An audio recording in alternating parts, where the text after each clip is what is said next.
day dellusiwaat foofu ci la wax mu mel ni problème la boo xam ne ni jëwriñ duy wax sax na ci réew mi waaye partout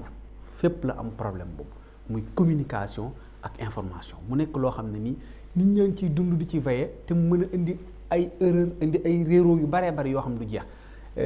tey damay wax ne tey dama koy féetale ci professeurs yi tey ban jàngat nga ci am ndax du ma la wax ne fii nga ciy tàmbalee wala fële nga ci daanelee. jërëjëf asalaamaaleykum wa rahmatullahi taala wa barakaatu. maa ngi nuyoo bu baax suñu mbokk gan yu baax yi duñu ay gan sax suñu mbokk yi nga xam ni ñoo bokk réew mi bokk tamit njaboot gi ñu jël ci seen temps waxtu yu toll nii ba pare guddi lool bàyyi soxla yépp ak yitte yi ñëw ngir dimbali seen bopp dimbali réew mi waxtaane ay thèmes yu am solo yoo xam ni ku yàlla baaxee nga bëgg jubbantiku mën nga cee doxe jubbantiku ndax am na yenn yu bari yoo xam ni bu dalee doomu aadama ak réer rek la bu fekkee ni nag yàlla jox na leen xel ak xam-xam bu set ñu nangu ko partager ak nit ñi yoreel nañ leen cant koo xam ni am na tàmbali mais amul yem ndax guddi na lool télévision bi ni ko Cheikh Mouhamadul Bachir waxee léegi rek bokkul ak télévision yu bari ndax boo leen koy seetaan liy dundal télévision daanaka amu ci muy ay publicité ak ndaxte dafa am lu bari loo xam ni li nanguwuñ ko ndax bu fekkee ni da ngay wax ni da ngay aw ci yoon woo xam ni yoonu liggéeyal yàlla la yàlla lu bari da ko seexlu ba nga xam ni amuñu sañ-sañ di doxe ni ñëpp di doxe bu doon sax nag ni ñuy doxee ayibuluñ ko ndaxte ku ci nekk rek ak sa gis-gis ak sa tolluwaay waaye comme ñun loolu la ñu yaakaar ni foofu la ñu war a ne fa la ñu war a doxe lépp loo xam ne lii àndul ak moom maanaam mëneesu ko dendaleeg moom duñ ko mën a utiliser bu ko defee nag ngeen xam loolu dooni kilifa ñëpp xam leen ci réew mi wax dëgg yàlla amal nañ leen cant amal nañ leen njukkal yàlla mi tax ngeen di def ak yee doomu aadama yi yàlla mi am pay yàlla na la ñu bokk dimbali ñun ñëpp ndax nit ku ne am na loo war a mën a maye dañoo jàpp ni générosité ci joxe xaalis rek la waaye xaalis a ci gën a tuuti ndax xaalis mën nga ko joxe sax mu yàq waaye xel mu rafet boo ko joxee mënul def dara lu dul defar kon maa ngi leen di nuyu di jël nuyu bi yëpp di ko teg ci loxo Mourchid di waxuma sax doyen fii ñu ne mais mën naa ni doyen Sénégal ci communication moom la ndax kuy nettali événement bu mel nii te fekk booba yaa ngi ci métier mi 1968 ak léegi ñeent fukki at la ak juróom-ñeent nga nekk ci ba nëga ni dindiwoo say jàjj ñu nekk 2 heures du matin kon il a un mérite boo xam ne bii ñi nga xam ni ñoom la bokkal lii mu yee doomu aadama yi ñëpp koy doon jëkkal jëlele naa loolu ba pare it mu doon kilifa di kilifa diine joo xam ni yàlla na ko fi yàlla bàyyi waaye mën naa doon lu ne ca fa mu bokk loolu ab cër bu rëy la kon ak sëñ Kébé professeur Seck Yankhoba suñu mbokk mu baax mi ak monsieur le ministre bi nga xam ne fii Bamba di suñu mbokk taalibe ñoo ngi leen di gërëm di leen sant ak soxna su tedd su baax si soxna Ndey xamee moo ko woon sama mbokku taalibe waaw kon ñoo ngi leen di gërëm di leen sant waaw ak professeur Fadel Guèye jërë ngeen jëf. thème bi ñu développé day thème boo xam ne bii bu ko ëpp solo amul, thème bu rëy rëy la, mënee su ko waxtaane ci temps bi ngeen ko wutal. lii séminaire sax tuuti na ci, ay waxtaan yu bari la te cadre bi xëy na cadre de réflexion la waaye tuuti na ci ndax dafa war a am des réflexions en profondeur ndax da ngeen ni communication et religion te souvent dafa am ñaari yëf yu ñuy jaawale muy information ak communication. man nag dugguma école journaliste yi waaye dama xalaat rek ci sama xalaatu bopp ni ñaari yëf lu yu nuroo lool ba mel ni Cheikh waaye Cheikh lu ñu nuroo am lu ñu wute. muy loo xam ni communication ak information bu ci ne corps de métier la. Il y a des informateurs, il y a des communicateurs. ñaari métier yooyu nag fii ñu toll ci jamono ji mooy métier yi gën a bari ñu koy liggéey ñépp doon loolu. àddina bépp ay communicateurs lañu. àddina bépp dañuy utiliser information. ba nga xam ni mooy métier mi nga xam ni àddina bépp waroon a maase pour réguler ko te on a failli à ça. lu yàq lu ne loolu ko yàq. muy loo xam ni dafa war a nekk dans un cadre bien déterminé. cadre mooy dañ ko war a dugal cib néeg boo xam ne bii dañ ko war a wutali jéng yeew ko ba mu ni kodd ba kenn du ko bëtt génn te wutaluñ ko ko. ñu ni la faute à qui? À nous tous, mais principalement aux décideurs, aux législateurs, aux politiques. lu yàq looloo ko yàq ndax dafay loo xam ni dañu defe ni li ñu jàpp ni moo ko mën a def boo demee fu ne am na ay mécanismes de régulation waaye mënuñu ci dara dañuy jéem rek duñ ci mën dara ndax li ko mën a réguler gëmuñu ko mooy diine. diine rek ko mën a réguler wax loo xam boo xamee ni boo waxee mu yàq nga noppi léegi la wax hadiis bi te gëmuñu diine te cadre bi nga xam ni moom la ñu war a dugal loolu muy communication amul cadre te jamono jii moo ci raw. bu jëkk amoon na semblant de cadre ndax yàggut. bu jëkk ay communicateurs traditionnels ñoo amoon dañ daan jëli pitax sax di leen joxi bataaxal ñuy dem boobu inventé gu ñu ci le système universel de distribution de l'information ou des courriers. bu jëkk Afrique fii ñuy tëggi tama wala ñuy tëggi tronc d'arbre wala ñu am ñoo xam ne dañu ni yéen rekk ay wax lii bu jotee ñuy dem di dem ba le monde moderne ñëw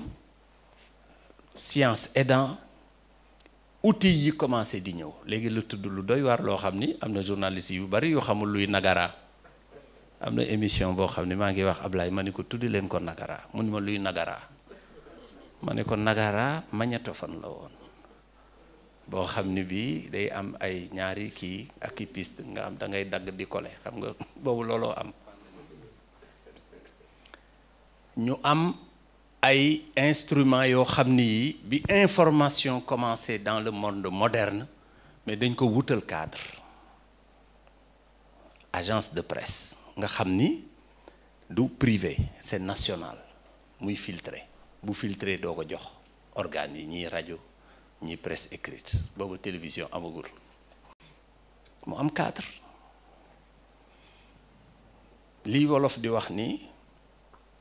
ku artuwul di nga àtte moo xew. On a laissé un processus boo xam ne bii lenn li ma lay wax lenn na ko mën a régler mën a réguler muy diine moo xam nag diine bu mu doon waaye buy diine boo xam ne bu jëm ci yàlla muy diine julliti islam wala muy diine chrétien wala yahudiya ndaxte ñooñu ñëpp am nañu des enseignements yoo xam ne yi ci yar doomu aadama la yar jikkoom la nga xam ni daanaka booy jàng yenn téere yi da ngay defe ni jenn wax ji la te loolu gëmuñu ko ndaxte bu ku nekk waxoon wolof da koy lépp sax nee nañu dëkk bu tas bu ne nit a fa wax wala mu nit a wax lu mu xamul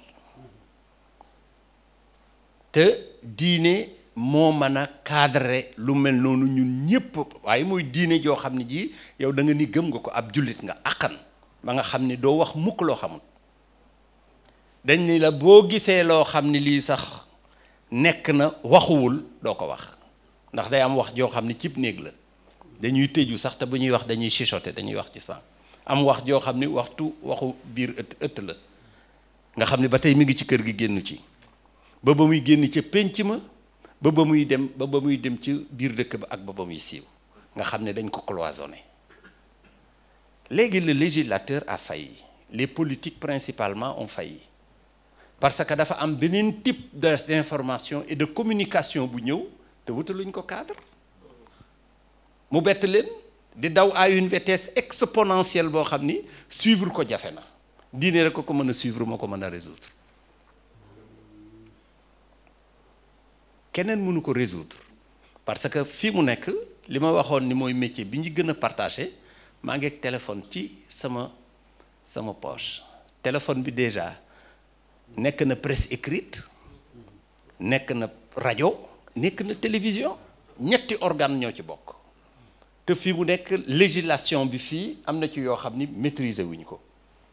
ka nekk ca New York wala mu nekk ca Chicago day wax loo xam ne bala moo am une minute mu wër àddina bi defar na wala yàq na loola c'est un cadre boo xam ne bi fokk ñu wutal ko cadre dugal ko ci tënk ko ci ay règles yoo xam ne yi kenn du ko def amorce yi commencé na am na dëkk yoo xam ne amu fa de te démocratie nga fa li xew fii xew ay France ak yooyu ça c'est de petites démocraties ci nañ ma jéggal waaye boo demee Amérique wax nit loo ko warul a wax am nga liberté mais liberté ba dafa am fu mu war a yem boo demee dëkk boo xam ne dañuy dund diine kenn ñi mawu fa wax nit loo xam ne lii waroo ko wax parce que charia da koy tere buñ ci tënkuwul le problème restera entier perpétuel et même éternel kenn du ci mën dara loolu sama point de sama point de vue la ba nga xam ne bii bu ñu delluwul ci loolu diine rek moo mën a faj li xew boo xoolee vers les années 60 à la fin des années 60-70 Sénégal amoon na fi dañoo jékki-jékki rek am journal boo xam ni dafa génn tudd le politicien xawi sutura nit ñi dañuy dem sa kër di xool li fa nekk te booba moyen de communication yi am léegi ñu koy wax les nouvelles techniques amul woon waaye ñëpp a seetaan kenn waxut ñu ne liberté de presse loolu du liberté de presse de parce que ça dépend nañu dissocier l'information et la communication nañ ko dissocier nga xam ni yow da ngay xool lu la neex nga wax ko ñu ni non daf ko war a wax am na ci droit c'est la démocratie c'est nangam ak nangam ak nangam journal bu mel noonu nga xam ni bii parce que nit ki liberté am fu mu yem fa la liberté nit ka tàmbali wala fa la ay droit am tàmbale parce que boo amee liberté à côté y a des droits qu'il faut pas bafouer parce que les droits nga xam ni droits yi nit ki la amul benn liberté bu war a mën a bafouer les droits ou l'intimité d'une personne dissocié wuñ ko législateur bi est muet tey nag la raw parce que bu njëkk lu ñuy joxalante nii d'une façon horizontale mais léegi c'est vertical te ci kaw kenn maîtriser wu ko da ngay nekk fii dóor benn mbir mu yéeg ba ci kaw dem ba tiim dëkk booba dem fa satali koy yóbbu lu koy baare amul si le législateur ne l'a pas cadré ñu dugal ko dans un cadre bien défini lu bari da leen di échapper bu ñu tënkuwul ci li nga xam ne mooy ak gëm yàlla ak bañ a tooñ ak wax luy dëggit ça les échappe. Ça c'est mon point de vue pour commencer ba nga xam ne bii li ci des nag du dara ay jikko la